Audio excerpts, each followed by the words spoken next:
एकीकडे काँग्रेसच्या नेत्यांनी संसदेच्या विशेष अधिवेशनाकरता पंतप्रधान मोदींना पत्र लिहिलंय, तर दुसरीकडे काँग्रेस पक्षाच्या ट्विटर हँडलवरनं पंतप्रधान नरेंद्र मोदींची हेटाळणी करणारी पोस्ट करण्यात आली आहे। काँग्रेसने एक फोटो पोस्ट केलाय, ज्याला जिम्मेदारी के समय गायब असं कॅप्शन देण्यात आलंय आणि या फोटोला कुणाचाही चेहरा नाही आणि यात हात आणि पायही दिसत नाहीयेत। मात्र पेहराव जो आहे तो पंतप्रधानांचाच असल्याचं दिसतंय। जबाबदारीच्या वेळी गायब असं कॅप्शन देत हा फोटो पोस्ट करत काँग्रेसनं पातळी सोडून ही टीका केली आहे। तर काँग्रेसने केलेल्या ट्विट नंतर आता भाजपनंही तशाच शब्दात काँग्रेसला प्रत्युत्तर दिलं।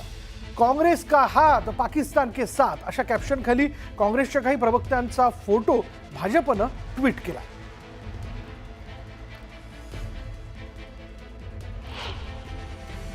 कांग्रेस ने भी थोड़ा सा समय नहीं जाने दिया और हिंदुस्तान पे प्रश्न चिन्ह खड़े करने शुरू कर दिए और पाकिस्तान के बोलने शुरू कर दिए। ये कांग्रेस का असली चेहरा देश के सामने आया है। पाकिस्तानी बोल जो कांग्रेस की जुबान से निकल रहे हैं वो अच्छे नहीं है। एक तरफ आप पार्लियामेंट सेशन बुलाने की बात करते हो और दूसरी तरफ पाकिस्तान के समर्थन की भाषा बोलते हो। आपके लोग, आपके नेता एक के बाद दूसरा बयान ऐसा देते हैं और कांग्रेस का शीर्ष नेतृत्व बिल्कुल चुप्पी साध लेता है। ऑल पार्टी मीटिंग के अंदर कांग्रेस पार्टी कहती है कि वो सरकार के साथ में है, तुरंत उसके बाद एक कांग्रेस के तमाम नेता पाकिस्तान को बचाव करने के बयान देते हैं। और अब कांग्रेस पार्टी का ट्वीट ठीक वैसे ही है जैसे लंदन के अंदर पाकिस्तान एम्बेसी के डिफेंस अटैची के एक्शंस थे। इन सब से यही स्पष्ट होता है कि कांग्रेस को उतनी पीड़ा है आज जितनी पाकिस्तान के आतंक के डीप स्टेट को पीड़ा है, क्योंकि दोनों को ये पता है कि प्रधानमंत्री नरेंद्र मोदी जी के अंडर में भारत पाकिस्तान के आतंक के आकाओं को मुंहतोड़ जवाब देगा। प्रधानमंत्री देखिए सर्वदलीय बैठक में तो नहीं थे। हमने 22 तारीख को ही मांग की थी, खड़गे जी ने मांग की थी, राहुल जी ने मांग की थी, मैंने मांग किया था कि सर्वदलीय बैठक बुलाया जाए प्रधानमंत्री के नेतृत्व में। प्रधानमंत्री नहीं, हालांकि प्रधानमंत्री आए 24 तारीख को वापस और बिहार में चुनावी भाषण देने के लिए चले गए। चुनावी भाषण के लिए वक्त है उनको, पर सर्वदलीय बैठक में आने के लिए उनके लिए मौका नहीं, वक्त नहीं है क्या? दिलचस्पी नहीं है क्या? जम्मू काश्मीर सरकारनं तात्पुरत्या स्वरूपात 48 पर्यटनाची ठिकाणं जी ती बंद करण्याचा निर्णय घेतलाय।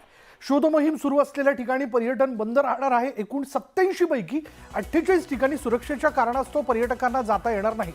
शोध मोहिमा सुरू असलेल्या जागा आणि संवेदनशील ठिकाणं पर्यटकांसाठी बंद राहणार आहेत। बैसरण संदर्भातही काही निर्णय होण्याची शक्यता आहे अशी माहिती सूत्रांकडून मिळते।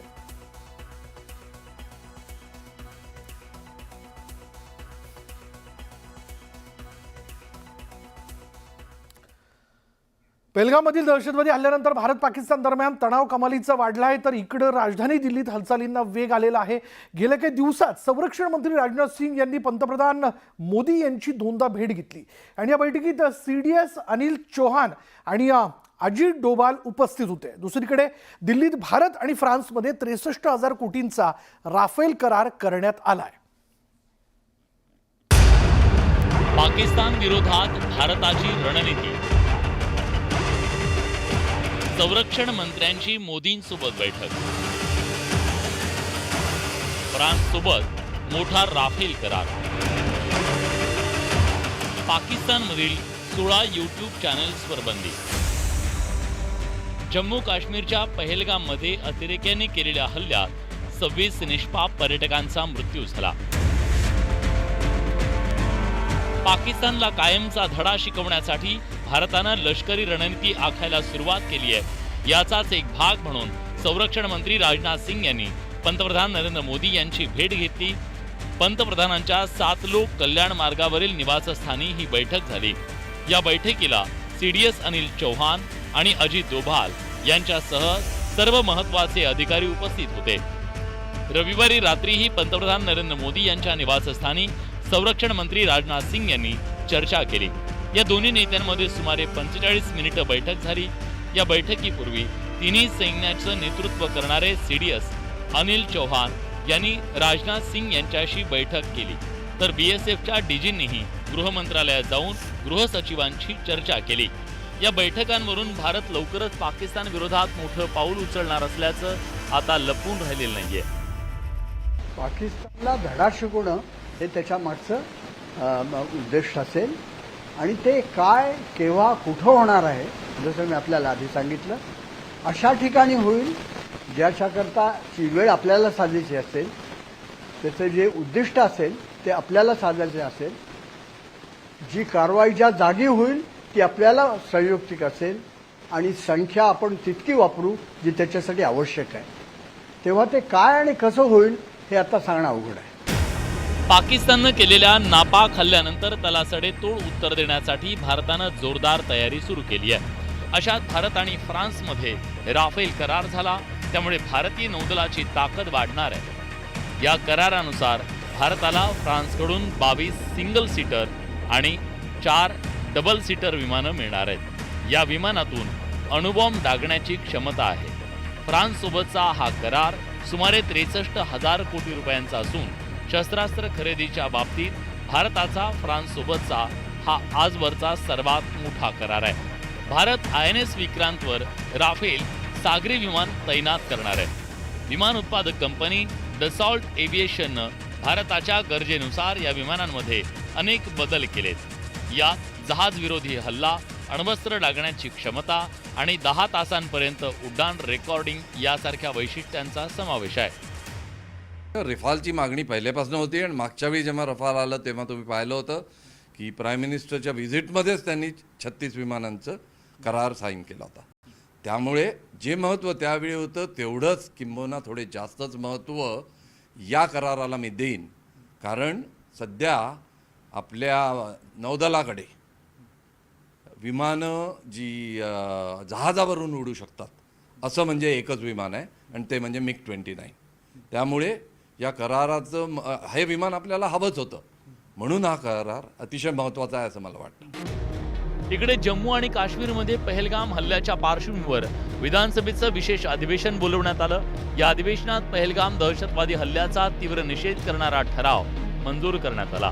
23 एप्रिल रोजी सुरक्षा मंत्रिमंडळ समिती म्हणजे CCSच्या बैठकीनंतर केंद्र सरकारनं मांडलेल्या भूमिकेला पाठिंबा देण्यात आला. जम्मू काश्मीरचे मुख्यमंत्री ओमर अब्दुल्ला यावेळी बोलताना भावुक झाले. ये 22 रन का हमला 21 साल के बाद इतना बड़ा हमला हुआ है civilian.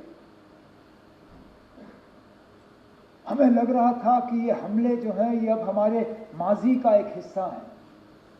They are part of our past. ये हमारे आज की कहानी नहीं है, ये हमारा मुस्तकबिल नहीं है. लेकिन बदकिस्मती से बाइसरन ने दोबारा वो हालात यहां पैदा किए. भारतानं प्रत्येक आघाडीवर पाकिस्तानला प्रत्युत्तर द्यायला सुरुवात केली आहे. पहलगाम हल्ल्याचं वार्तांकन करणाऱ्या 17 पाकिस्तानी YouTube चॅनलवर भारतानं बंदी घातली आहे. क्रिकेटपटू शोएब अख्तर, डॉन न्यूज, समा TV आणि जिओ न्यूज यांचा समावेश आहे. भारतानं BBCलाही इशारा दिल्याचं समोर आलंय. गृह मंत्रालयाच्या शिफारसीनंतर सरकारनं ही कारवाई केली आहे. एकूणच भारतानं पाकिस्तान विरोधात दंड थोपटले असून लवकरच मोठी कारवाई होण्याची शक्यता नाकारता येत नाही.